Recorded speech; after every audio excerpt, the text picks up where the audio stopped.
Welcome back to the Sunday Sweet podcast, where high performers share the exact habits and decisions that move the needle. Today, let's talk about what it really takes to stay sane when your business depends on the internet, the reality of running on empty, and why success sometimes means learning to disconnect. This one's for anyone who's ever been addicted to their own ambition, but wondered if maybe peace was the next milestone they should be chasing. Spencer, welcome to the Sunday Suite. Thanks for having me, Meg. It's so exciting to have you on today. We have been chatting so much over the last few weeks about marketing, podcasting, how to create emotion with the type of content we put out there. And we had this really deep, in-depth conversation outside of work the other day. And I really want to speak to you about being someone that is so saturated in an online market. Your job could not survive without the internet. Yet you told me you're one of those people that will literally unplug the Wi-Fi router for 3 days and just sit and be not just one of these people that puts their phone in the drawer and ignores it for a day. You will literally block out the outside world for 3 days. Tell me, why is that so important to you? So I'm from a time before we had social media in its current form, as you can probably see. No. when I was a teenager, we had MSN, we had message boards online, but we were dealing with 56k dial-up. Broadband was just coming in, and I grew up enjoying the great outdoors. I grew up with the sanctity of silence, having moments to reflect and work through things in your own head. And I find that nowadays, with this sort of terminally online culture, that actually doesn't work for me. And it works for a lot of people. And it might sound funny considering that we do social media, but I feel that for me, I need a lot of time to reflect, and constantly having these distractions, notifications, and requests stops me processing. It stops me going through everything in my own head, So I like to disconnect my Wi-Fi sometimes, turn my phone off, buy a couple of nice candles, get a journal out, start penning my own intimate thoughts down and working through things. And it gives me a real sense of clarity that I just can't get if my phone's always on. Even turning it on once a day, you get bombarded by 20 emails, a couple of WhatsApps, LinkedIn's going off, Instagram. And although it's great to have those things, this sort of culture of immediacy that we have, it also is a culture of constant requests, requests for attention, answers, and I think it's really, really important to find a balance. And having quite an addictive personality myself, I need to have that separation, because I know if I put my phone in a drawer, I'll just go to the drawer. So I disconnect the Wi-Fi, I give myself some chilled out downtime, and it just helps me process the sort of everyday things in life without those distractions. Gosh, must have been about 6 months ago. I met with a guy who I class as the most humble CEO I've ever met. And he challenged me because my partner was saying to me, we have a camper van, and he was like, I'd love for us to go away one weekend and leave our phones at home and get an old school map and just go explore, go out and just be out in nature and just be completely switched off to the outside world. And this CEO I spoke to, he was like, you have to do that. And every time I said, well, what about this? And what about this? And he had answers for everything, because obviously there was a world before all of the technology, mobile phones, 4G, etc. But for me, my phone, and it's embarrassing to say, but I'm sure a lot of people would admit to it if they felt comfortable too, is become my comfort blanket. It's become a security. And the first thing I said to him and to my partner and to anyone that says about shutting off for 3 days, I'm like, what if there's an emergency and my mum's calling me and no one can get through to me? And I think that fear factor behind shutting off from the outside world is enough to make me not want to do it, even though I'd love the challenge and I'd love to be able to feel this sense of relief of not being constantly bombarded at or someone requiring my attention and energy all the time. But there's just something that makes me say, I can't commit to it. There is definitely an aspect of it being a safety blanket. I think knowing that we're constantly switched on means that when a crisis arises, we can deal with it immediately. But I feel at the same time that kind of encourages anxiety in many ways, because you're waiting for something to go wrong and you're not losing yourself in the moment.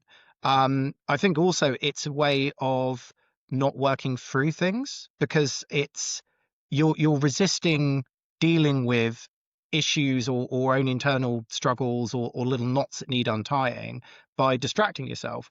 So it's both a lifeline to the outside world, which makes you fear potential disaster, and also a distraction from the issues that you might actually need to work through in that moment. So it's kind of multifaceted. But that doesn't mean it's a bad thing. It's having access to anybody at any time, being able to keep in contact with people no matter where you are in the world, in any location, brilliant. But if you don't let it rule your life, and some people might be terminally online all the time, and that's how they like being, that's absolutely fine. But I think you definitely need to strike that balance, and if it's not working for you, then put a little bit of different distance between you and it. Mm, this feels like therapy. This is kind You- of like my therapy is, so yeah. Yeah. You're reminding me of I remember the first phone I had. Uh well, I say I remember, I can visualize it. I don't know what on earth it was. And it used to be for the snake game. You used to play the snake game Yes. on your phone. And I remember my first experience of texting someone, even back then, that caused me anxiety and complete disrupt, because I was texting my childhood crush. And I was like, we should go meet up and, hang out with the group. And he come back with KK. And I was like, what is KK? And I was like, to my mum and dad, I was like, what is this? And dad was like, I think it's Kiss Kiss. And I was like, oh my gosh. And I was running around the house, and I was like 11 years old or something, just like, he loves me. And all of this like most barbaric stuff. And then I asked him, and he was like, just means okay. And I was like, oh my gosh, like I hate this phone. It's like the old mum story where they think LOL means lots of love. Oh, I would have, Mm, yeah, sweet. yeah. Oh, I love thinking about things like that. Like the days when you used to just run and knock on someone's door without having to call them to Yeah. say I'm outside. I remember the first time I went away on my own when I was younger, and I went to the Isles of Scilly and ringing my parents from a phone box. No way. 20p's. Yeah, Yeah. that's And how deep it goes. that's what that CEO said to me. I was like, if there's he was like, take some coins. I'm sure you've still got phone boxes around, and just ring home to check in if you need to. Like if it's something that you're worrying about. But do you know what I mean? And then disconnect and walk away again. Like one of the things I said to my partner, and it's again that concept of putting the phone in the drawer. But I was like, what if we just leave it inside the compartment in the van, and just leave it there, kind of thing. And he was like, you're defeating the purpose by having it there as a safety net, knowing full well you can relax because it's close by.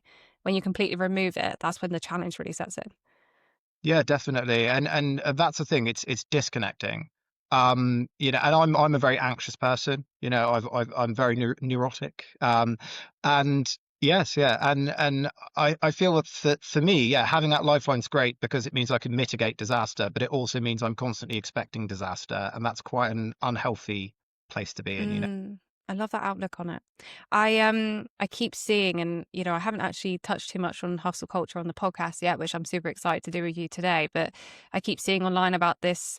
The opposite of hustle culture is that slow living CEO, and I wonder which side do you believe in more? As someone that's trying to build a really successful business, do you believe you can be that version of a slow living CEO? I think again, it's about what serves you and finding the balance that works for you. Personally, I find hustle culture very aggressive Mm-hmm. and at times very toxic. Yeah. From some of the things I've seen on LinkedIn, it's abrasive. This that we need to be constantly switched on, constantly working, but don't get me wrong. Some people that's their MO. That's what they want to do. That's how they operate, and some people get a real kick out of it. I know workaholics who are so proud of what they achieve in that time. The for them it's the switch goes on and they just go, and any other time to them feels like a waste. And that's fine. And then there's other people I know who have this slow living aspect to them that kind of have the inverse of that. They're not super aggressive, but they can maybe be a little bit pretentious about it, and the negatives of like working hard and really putting a shift in.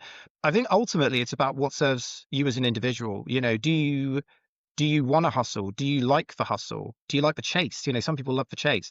Or do you find that actually, ideas come to you more free flowing when you're relaxed, at a spa day or next to a babbling brook? Mm, It's all about balance.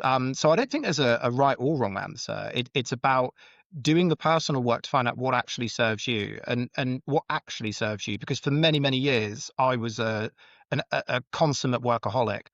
I could not stop. I could not switch off. And I thought that it was bringing me happiness, whereas actually it was slowly degrading me and slowly wearing me down. So now I try to strike a balance, which is why sometimes the Wi-Fi goes off. Ultimately, it's forcing myself to maintain that equilibrium. yeah.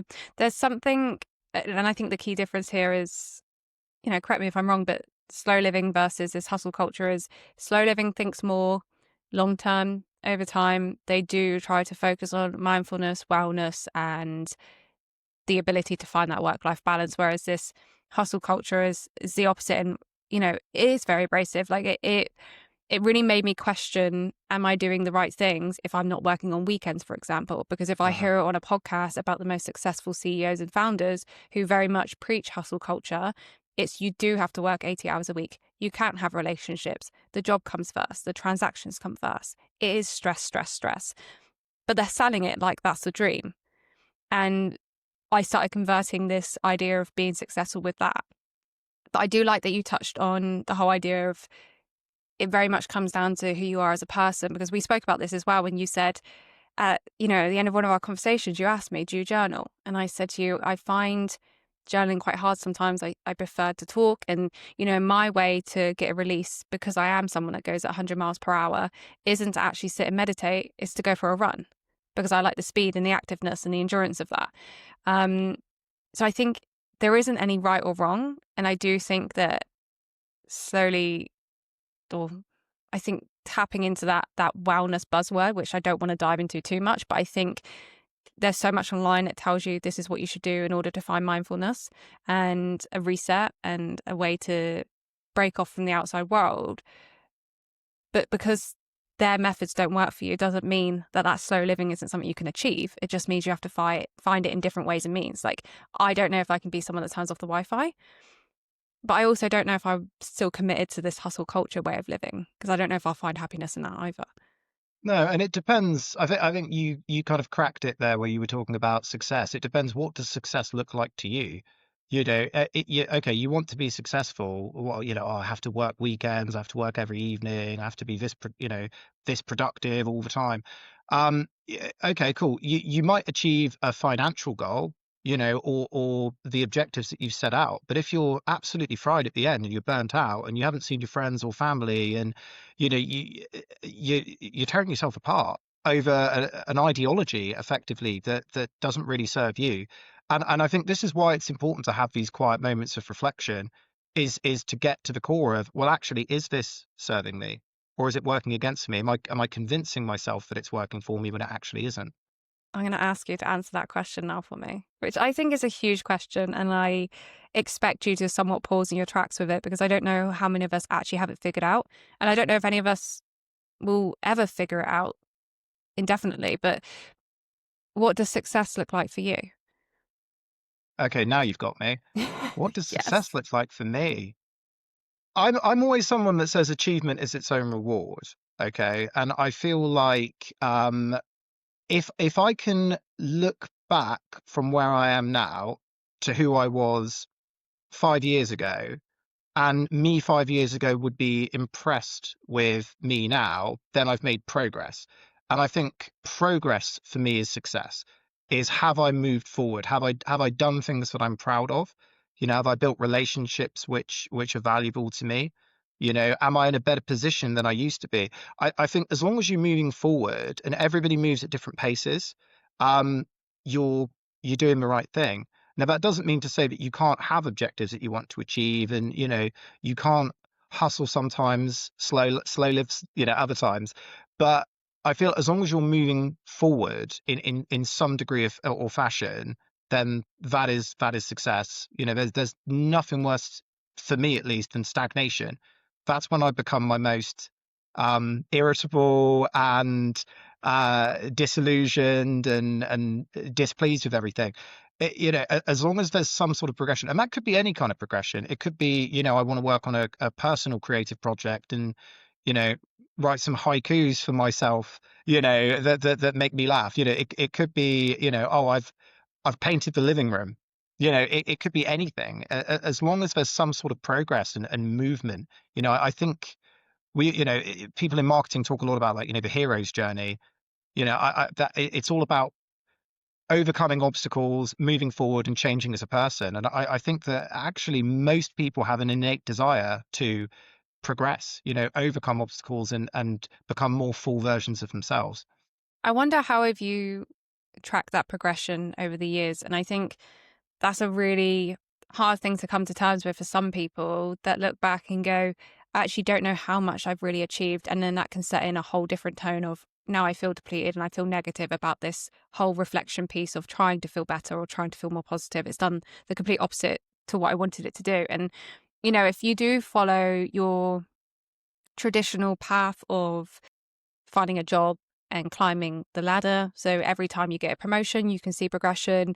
You meet a partner, you get married, you have children as a natural progression. You invest into a property, you're building a home. But for people that are maybe founders or entrepreneurs and they don't have like a title to track, someone like yourself that's got your own business, you don't have those traditional milestones. How are you then seeing the progress? I think it involves putting yourself in your past self's shoes in many ways. And it's funny you should say about titles. I went on a date a while ago and somebody asked me about myself. And I reeled off all of this stuff and they said, "You've just talked about work." And I hadn't got to the core of who I was. I was like, well, I do this for a job and we've achieved this and blah, blah, blah. And it was very impersonal, because I was too attached at the time to things like titles and milestones and things like that. I think in terms of measuring it, you don't necessarily have to see it as metrics. You don't have to see it as, words and definitions. It can be, a general feeling of contentment, even, looking back and thinking, well, actually years ago, I had these negative friendships, negative relationships. I didn't like where I lived. I didn't like the job that I was in. I had a worse relationship with my parents. All of these sorts of different things. I was in a worse financial state. You can look back then, I had less hobbies. There's so many things. And ultimately it comes down to, I think, to a gratitude exercise. It's about looking back and going, well, actually, without the rose tinted glasses on, things weren't great back then in these areas of my lives, and I've improved them. And if you can look back and honestly say, well, actually, I haven't improved in any area of my life and there's still all of these issues, that's a great objective for you to reach towards moving forward, right? You then identified, actually, there are these issues in my life which need resolving. Let's grab the bull by the horns and, either figure out a plan and work towards it, or just start small and incrementally build a better life for yourself. I'm obsessed with, well, one, building this podcast. It's my mission to reduce as many Sunday scaries as I possibly can.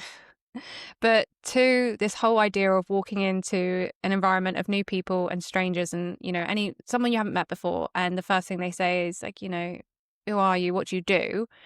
I want to change everyone's outlook on that question to say, I'm Meg. I have a chihuahua. I love Pilates. Me and my partner are obsessed with the beach on the weekends. What do you do? Like, but automatically it's just ingrained. It's just nature, isn't it? It's natural to say, what do you do? And put two and two together and that equals your job. And then the more we do that, and I think subconsciously we're not noticing it, but we're then putting those two and two together and that equals our value. And so we tie our whole value to our 9 to 5 or our 80 hours a week or however you work. And then how do you see gratitude outside of that? I think it's just about expanding your boundaries beyond work, right? It's about Yeah, it's a it's not must. yeah, it's not being defined by your job. And I mean, hey, there are some people who define themselves by their job and enjoy that, and like that, and that is them. And no, I'm not going to yuck that. That's up to them. But I think most people, they've got more going on than a job. They have family, friends, hobbies, passions, aspirations beyond just, I make the number go up. Moving the dial is important, but life's not always about moving a numerical dial. It can be about moving any sort of dial. It's much more nebulous than that. What's so interesting about this conversation with you is we're so deep and philosophical about all of these things, yet you work in an industry, you're in, marketing, social media, content, you are completely online every day you log into work. And so we're talking about how not to measure ourselves on numbers or metrics, yet you have to do that every day for a job. So let's just dive into the online world a little bit. And for anyone that is listening that has a company or building a brand, how important is the following count? Like, how much does that metric actually matter? So your follower count's an interesting one, because it would be crazy to say that having more followers is going to be detrimental to the business. Obviously, having more followers is good for a business, but they have to be the right kind of followers.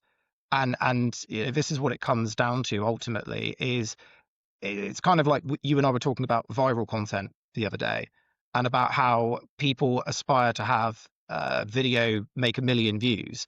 But actually, a lot of the businesses that want the video with 1 million views don't have 1 million potential customers.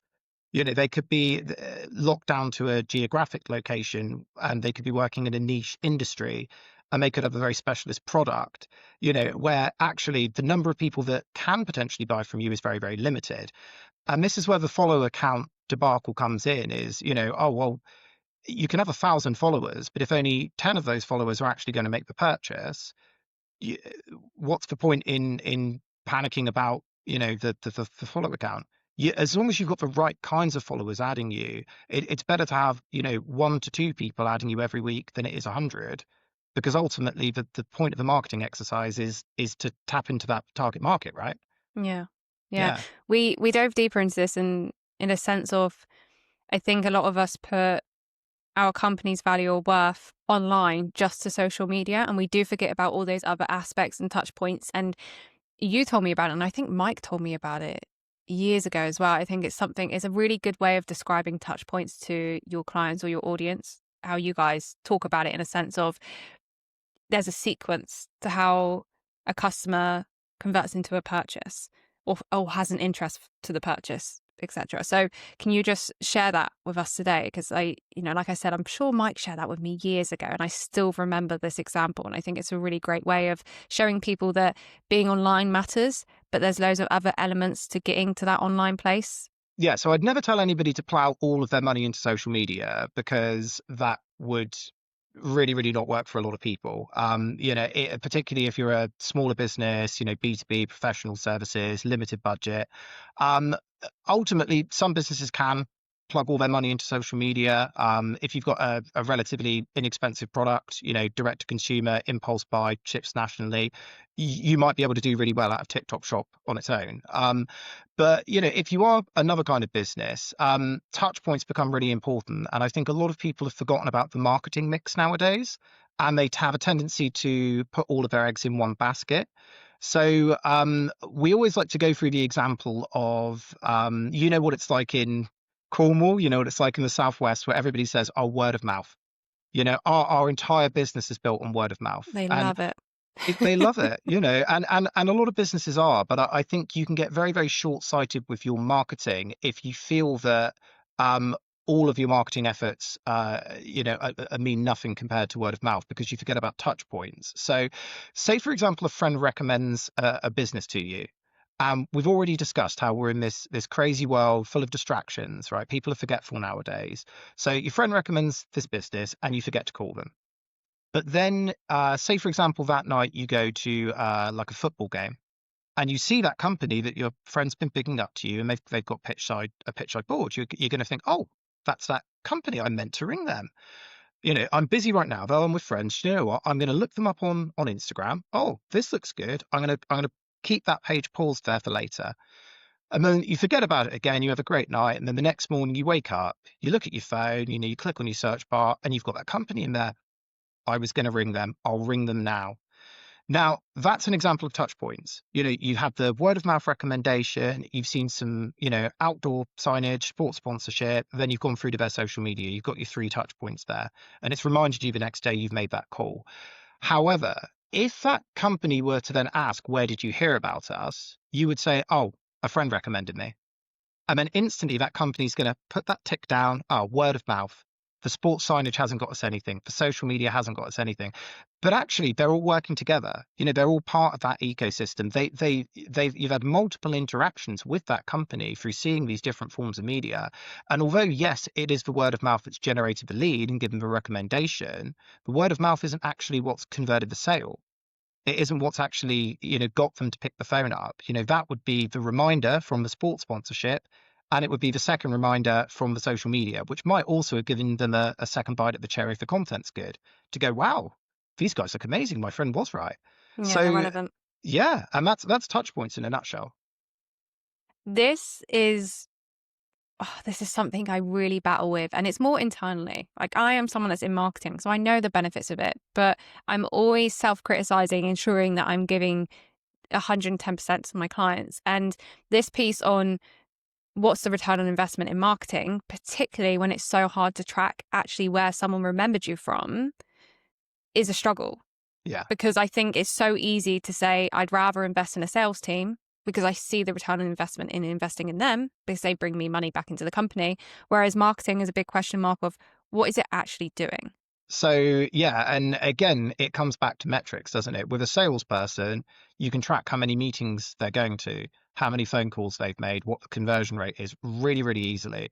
And we're in a very sort of measurable society now, particularly with like the new dashboards and things. Even with social media, you're able to see, have the interactions gone up, have the follows gone up, are more people visiting the page? Very, very easy to track.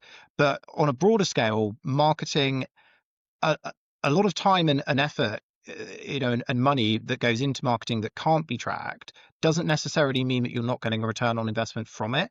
Because, well, as we've just used in the example there, word of mouth has equated to a lead. But the money that's been spent on the sports sponsorship, the money that's been spent on the social media has done the conversion for you. The best way to track that is ask more comprehensive questions. We speak to a lot of people who say social media doesn't get us anything. And you say to people, you know, as clients, well, are you asking people, have they been to your social media? No. Then how do you know that it hasn't? If you're not asking the questions, you're not going to get the answers, right? So, and we've been encouraging people a lot more as well when they've taken social media campaigns on, is like, ask people to follow you. Ask people to check your social media out. If you're doing a trade show and you've got a competition, make part of the competition be follow us on social media. Do it right here in front of us. If you're speaking to a new client, ask them, leave us a review on our Google reviews. There's ways of encouraging people to engage with things which people forget to do. And unfortunately, they then fall into that trap of they buy marketing, don't engage with it, and then assume that it's done nothing. So it's all about asking questions, ultimately, if it's a difficult thing to measure. I was £180 down this morning before 10 a.m. because Go on. a light in my car came up and it was to do with my battery. And straight from the gym, I'm going straight to the battery shop because I'm panicking, like, oh my gosh, anxiety meg kicking in. And obviously, it was the battery, I had to have it replaced. Anyway, long story short, I'm coming out, I'm driving out, and this guy's tapping on my window. So I said to him in the store, it was done in like 20 minutes. And I was like, this is banging. Like, I'm fast paced. Love you guys. Thank you for that. And he's tapping on my window and he's got his phone out. And I'm like, what's he doing? And he's like, you can see that he's subconscious, like he's nervous to talk to me about this. Like, he's nervous to ask. And I'm just there like, go ahead, what is it? And he's getting out his phone to be able to send me a link, like SMS to me to leave a review because I said that it was such a speedy process and thanks so much, etc. But he was so like, I could see it in him, like he was asking me for the world. And I was like, why have we got to that point? Like you say, everyone loves word of mouth. So why is it that we can't be using these marketing tools and assets to people we don't know, that aren't friends, that people are just happy customers? I think leaving reviews is the biggest marker that people miss now in business. And I think that, I don't know if it's because it's an old school way of doing things so that now they don't see the relevance in it. But like even podcasting, for example, once this starts kicking off, I'm going to be asking for those 5-star reviews because that will boost me on the podcasting platform and the algorithms. If I go onto Google and I'm looking for a product or something, I do usually go straight to social media. But if it's something that's a bit more expensive or a local company or something, I rely on those Google reviews massively. And that's my generation. So can you imagine the generation above that were brought up seeing that as a normality? Yeah, 100%. And I think with my ops hat on, ultimately it comes down to process. Do you have a process in place where when you have had a successful sale, no matter what industry you work in, do exactly what to say at that point? Do you have like, oh, here's the link, please can you, go to it? If you've got a trade show coming up, do you know that people are prepped to tell people to go to the social media for the competition? If you build in processes and you build in structure to the way that you do this, that's the easiest way, because eventually it becomes second nature. You don't need to force yourself to ask at that point. You just do it as part of your regular day to day. So yeah, from an operational perspective, a lot of it just comes down to figuring out, okay, well, we can increase the performance of this, or get more reviews by just asking people. Then print it out, stick it on a wall. If you've got a sheet that you give customers with the receipt on it, pop it at the bottom. It's not a difficult thing to do, but it's a difficult thing to remember to do. So create a process to prevent you from forgetting. Do you think marketing, do you think you can do marketing without sales and get a return on investment in that sense? Like if you're building a company, you're hiring certain types of people, maybe it's a small team, can marketing itself drive the company's profits, or do you think you need a collaboration between the two? I mean, my personal opinion is that you need marketing and sales. They work in tandem. And I know you and I were chatting the other day, and I was saying that I had um an issue with people saying, well, marketing is about generating leads and sales is converting them. Because actually, in practice, that's not really how it works. I mean, one of the biggest sales tasks people do is prospecting, which is lead generation, and that sits in sales. That's not marketing. And equally, as we've discussed before, if a salesperson approaches somebody, certainly with me, if I get a phone call in the office and it's somebody offering me a service, if I'm at my laptop, best believe I'm on LinkedIn looking that company up and seeing what they're all about when people are talking through. So in that scenario, the social media could potentially be doing the converting for me. Whether a company can survive purely on marketing, it depends on the company. As we discussed earlier on, if you've got a TikTok shop and you're selling an item, you don't really need a sales force. You can put all of your money into marketing and make that work. And I know plenty of businesses, some which have turned over millions, who have started the business with incredibly poor marketing and plowed everything into sales. But I would say that the optimum, the real sweet spot, is by having both and investing fully in each. And not necessarily putting them into like individual silos and saying this is your responsibility, this is yours, but having that interaction and that intermingling, and finding that sweet spot where they work together. So yeah, some companies can be created just off marketing or just off sales, but if you want the best of both worlds, you're going to do a lot better. So much of success is tied to monetary value. I wonder, are you motivated by money? Not really. I have to be honest. I'm not massively money motivated.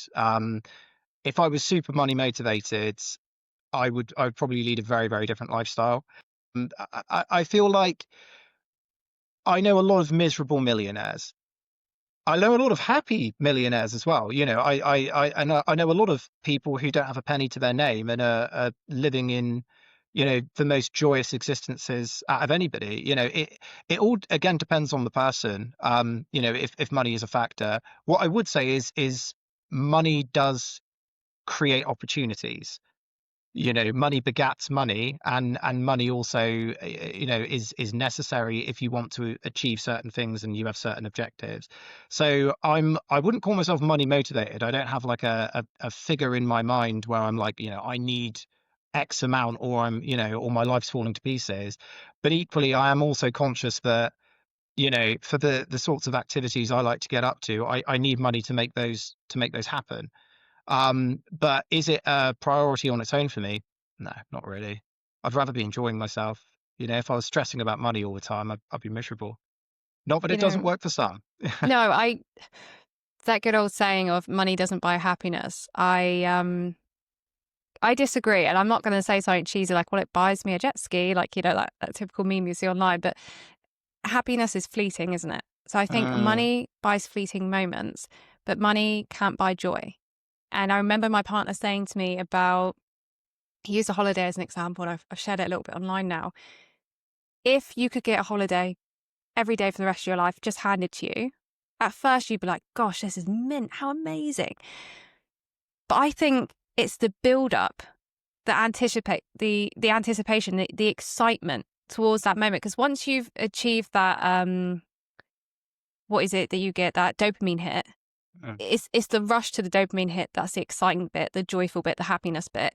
Once you've got it, once you've got that holiday, once you've got that new car, once you've got that bag in your hand, it goes. You probably notice it. Like I get such a rush, like going into the shops to buy something. The minute I come home, I stick the clothes in the drawer and I'm like, okay, that feeling's gone now.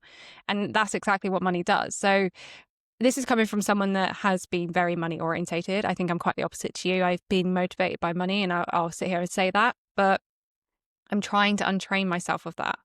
I want to be excited about the holiday. I want to enjoy those little moments. I want the experiences versus the item. And I think as well that that's an age thing. I think you learn that as you get older and you see value in so many other things outside of your job and outside of the money and the salary you get. And in those small moments. You know, me and my brother were talking the other day and about his relationship and things like that. And he was never someone that was a relationship person. And he says he misses those moments of being in front of the TV and watching a crap film with someone and just having someone to share that with. And, you know, in that moment, that didn't really cost anything, but that was the happiest he's ever felt.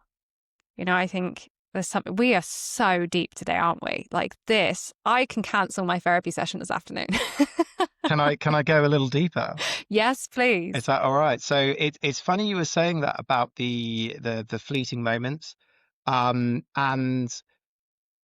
I personally feel that, we have this instant gratification in society. We have instant access to everything nowadays. You can open up Spotify and listen to any album, which very often means that you don't listen to the full album. You skip tracks a lot. You pick a favorite, and you might actually miss out on some really good music in there that takes a couple of listens, when you go through that process. And if you had the tangible item, if you had a record and you put it on and that was all you had, you'd have listened to that record over and over and over, and grown to see the magic in the pieces which didn't initially jump out at you. I personally feel that there is a lot of joy in scarcity. And I think nowadays, where we have instant access to, going to the cinema isn't as special as it used to be, because it's going to be on Disney Plus the following week.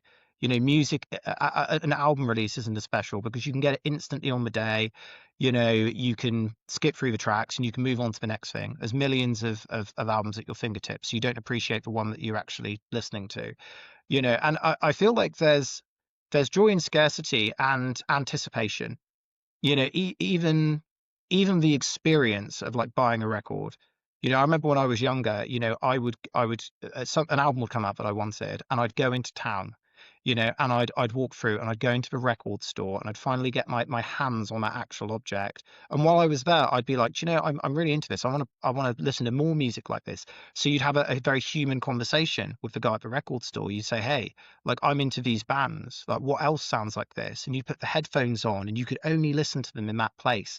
And it turned something so simple as listening to a new album into an entire day, an entire experience, and you'd go with friends and then you shared in something together. And, you had a limited funds. So one would buy one album, one would buy the other, and you go over to each other's houses and listen to them and trade records. And I think a lot of that interaction is missing nowadays. I think by having access to everything, we've kind of lost out on that joy of scarcity and anticipation. And we're actually appreciating things, particularly media, a lot less than we used to.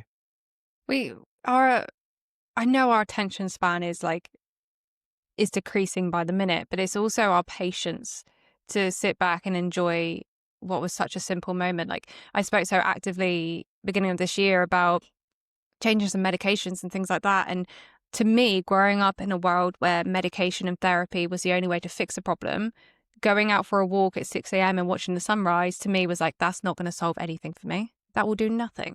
You're telling me that there's medicine that can actually change the neuroplasticities or something in my brain. It's doing something scientifically that I can't even understand. But walking up to my local field and watching the sun come up is going to do this exact same thing. Didn't believe it. started doing it, and it changed my whole outlook on life. Like the most simple little things. And we are, as human nature, and again, I think there's some scientific evidence behind it that I'm obviously not the right person to ask, but we will sit and let the smallest inconveniences completely decide the rest of our day. But we won't do that for the smallest magical moments. And I heard it on a podcast where someone said, if you're stuck in traffic or you're behind a red light, that's a domino effect on the rest of your day. You're stressed, you're angry, you're resentful. But if on that drive to work you saw a dog, and I saw one the other day actually on my drive to work, drive to gym, and he was being walked by his owner and he had his teddy in his mouth and he was walking up the road. And I was like, if a moment like that could have decided the rest of my day in a domino effect, how happy would we all be? But we don't. We Oh let those yeah. negative things decide how we feel. Exactly. It's funny you should say that. I went for a walk last week, and it was really really good. Shook the cobwebs off, made me feel much better. And I spied this adorable pony in this padded jacket, and that moment got me through the rest of the day. It was adorable, and it really hooked me in. It was a magic moment. But you're right, it's so easy. And I going back to what we said earlier, particularly with the constant notifications, constant distractions, constant bombardment of requests, we become so in our own heads and fixated on these multiple questions that need answering and problems need solving, that a lot of the time we don't turn our eyes to directly what's in front of us. These beautiful sunrises in the morning, the sound of the sea at the beach. And it sounds so cheesy, but I was a firm believer in, like, mindfulness nonsense. Present, being present in the moment, whatever. Like, I did not buy into it until I actually started practicing it. And it was a game changer, absolute game changer, because finally I was distracted from some of the issues in my life, not by forcing me like a funnel of content into my brain. I was just lost in the moment. And I think it's just something beautiful about that, right? I think sometimes we've started to believe that it's easier to sell fear than it is happiness, because the fear of something will make us take action quicker. And I noticed that I thought about it the other day. There's some challenges going on at the moment, and I've been dreading this feeling of anxiety, and I've been treating it like it is the worst thing in the world. And I started to just lay there and think what's actually happening in my body. And I was like, it feels like a butterfly feeling. And I was like, if you talk about butterflies, how beautiful they are, and this transformation, I was like, this anxiety isn't something to fear. This just means that this moment is worth living and it's going to transform me into something else. And the minute I flipped it on its head and saw it for that and for what that is, I was like, why am I scared of it? Like, I'm not dying. The world isn't ending. I'm in my bed. I'm safe. This anxiety feeling isn't something to fear. But the minute you pick like a book on anxiety or things online, like they stem anxiety back to that fight or flight feeling, which is something that is going to make you be fearful of anxiety because it sets you up for being in a danger zone, like in front of a lion. But we've started using that in everyday situations, like going to work or speaking to a family member or having a conversation about a promotion. There's no lion in the room that's going to eat us. The world isn't Yeah. ending. I think a big part of anxiety comes from, I suppose, a mechanism of resistance as well. So I was listening to some lectures by Jack Cornfield and Tara Batch the other day, Branch, sorry, and they were talking about how a lot of the time we amp our own anxiety up by resisting to act, and that can be through distraction, it can be through inaction, but a lot of the time, avoidance of dealing with issues can exacerbate anxiety. And I think that it's very very easy to make these things into much bigger, scarier things than they actually are. And often when you face your demons, um you find out that they're not that scary, and you can be more comfortable with them. And it's only through practice and going through that process every time that actually we learn to manage our anxiety.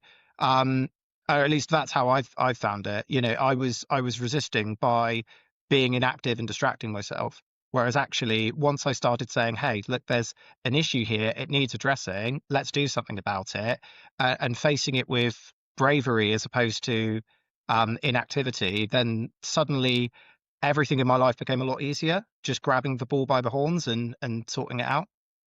Do you ever feel conflicted working in an industry that brings so many people like daily anxieties, being an anxious person yourself? Mm, no, is the short answer. I suppose the long answer would be yes, social media can cause anxieties. We know that it can be addictive. We know that people they form compulsions very, very easily. I mean, I experienced this myself. I had to delete TikTok.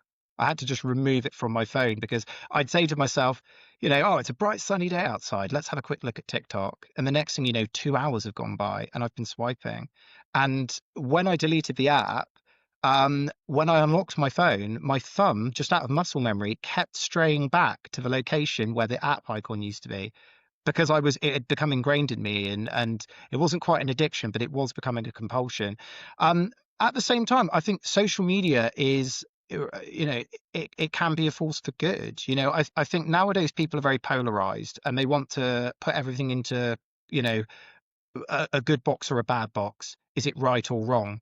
And everybody can be very opinionated. You see it on LinkedIn all the time about anything from politics to AI. Everybody's so polarized that everything's either the best thing ever or the worst thing ever. And anybody who has a different opinion is somehow wrong. But with social media, it's a lifeline in many ways. I've been very fortunate. I've got to travel a lot, throughout my life. I've got to, explore lots of places, lived in a few different places, and always having the ability to check in on my folks, see what my friends are up to, find out how things are going at home, and even work abroad. It is magical. It's wonderful. It's so freeing. It just gives you so many different opportunities. And I think that it's very easy to demonize it, with doom scrolling and online harassment and bullying and things like this. But it's things like that are going to happen. It's human nature. It is a platform, that there are opportunities to do that on. But equally, we shouldn't be denying the wonderful opportunities that it creates for people. Even with marketing, it's a great place to direct people through to talk more about your company, to show off more about what you do, to talk to your customers as people and show that you understand the journey that they're going through and the experiences that they have. It's a window. It's effectively a modern shop front in that way. And yeah, I think, do I feel conflicted? Nah, certainly not. I honestly could not have said that better myself from someone that's in the industry as well. And just to add to it, I think, there are a lot of adverse things that are landing on our laps through the algorithms that we can't control, but there is a lot that we still can control. So to your point, delete the app if it's becoming a problem. That's totally on you. You can do that. But also I think a lot of the negativity comes from surrounding ourselves by things we think we want, but not what's necessarily good for us. Like, I will not follow certain accounts now that I know are going to make me compare myself to someone so much that it consumes how I see myself and my own self-worth. I follow accounts that have inspirational quotes and podcasts and people that I inspire to be, not people that I'm envious of.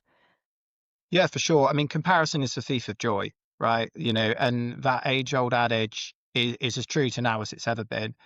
Back in the day when we didn't have social media, there might be, you know, one successful person in town that everybody looks up to. Now we have a portal to see people, of the same age, same sort of background, achieving more, potentially.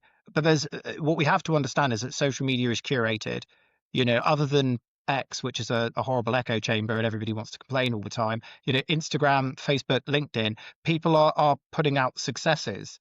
They're showing the best of what's happening, and it's very, very easy to forget that actually it's curated. It's an illusion. Ultimately, it's not the reality. There's a lot going on behind the scenes that we're not aware of. So don't be too sucked in by the hyper reality.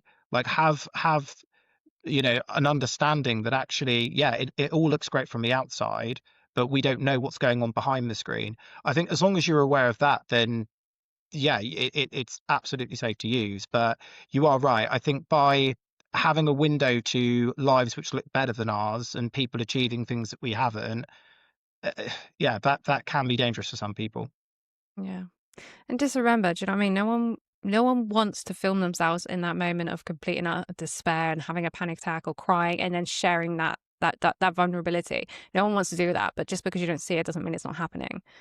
Uh, I honestly, this conversation has been everything I've wanted it to be and more, but we have to round up. And I want to ask you, around here, I like to leave people with an action. So they felt inspired and motivated by this podcast, but what can I do over the next 7 days before the next one to actually move the dial in their own lives? And I wonder if you could share maybe a tool, a habit, a book, or a question or something with our audience to take away today. So I haven't really, I've waxed lyrical about a lot of the, I suppose, emotional side of things around social media, not too much on the actual business. But I'd recommend reading Donald Miller's Business Made Simple, just from a not just marketing, but from an operational standpoint, from a sales standpoint. There was a lot in there which I needed to retread and remind myself of, and a lot in there which I was just completely unaware of. And it runs the gamut. A lot of people know Donald Miller for StoryBrand, so really knows what he's doing with marketing. But this book covers everything. It covers how to negotiate properly, the different stances people have in negotiations, how to manage a team, and get the most out of people. And I sped through it in like 2 days, read the whole book cover to cover, and I'm going to read it again. So anybody that runs a business, I'd recommend giving that a read. Okay, so over the next 7 days, they can definitely achieve that one action for sure. 2 100%. days, wow. Thanks so much for your time today, Spencer. Thank you for having me on. It's been great. As always around here, your Monday action is to take Spencer's advice and commit to it for the next 7 days. Track how it changes your focus, your energy, or your results. Because as we know, patterns compound and small shifts move the dial. Spencer today has reminded me that discipline isn't about doing more. It's actually choosing and knowing when to do less. In a world obsessed with visibility, there's something truly powerful in just choosing the quiet and finding a space to just think, reflect, and simply be. I'm Meg, and I'll catch you next week for a brand new episode of The Sunday Suite.